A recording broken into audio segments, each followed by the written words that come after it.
এই মোরগটি সবার আগে ঘুম থেকে উঠে যায়, আশেপাশে কোনো মুরগিকে না দেখে মুরগিদের বাসায় চলে যায় মুরগিদের ডাকার জন্য। এদিকে মোরগ এসে সবাইকে ঘুমাতে দেখে চুপি চুপি বাসার ভিতর ঢুকে বলতে থাকে,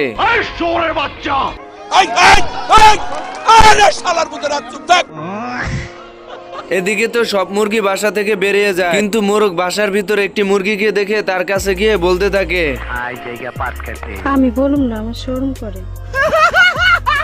এ কথা শুনে মোরগ বাংলা সিনেমার মতন হাঁটতে থাকে আর ভাবতে থাকে কখন ডিম থেকে বাচ্চা ফুটে বের হবে।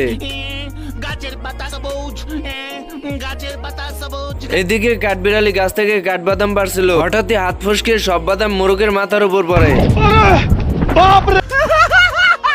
মুরগিদের হাসি দেখে মোরগ রেগে ঝাড়ি দিয়ে মুরগিদেরকে পাঠিয়ে দেয়। মোরগ তো রাগ কন্ট্রোল করতে না পেরে বাদামের উপর লাথি মারে। এসব দেখে কাঠবিড়ালি বলতে থাকে,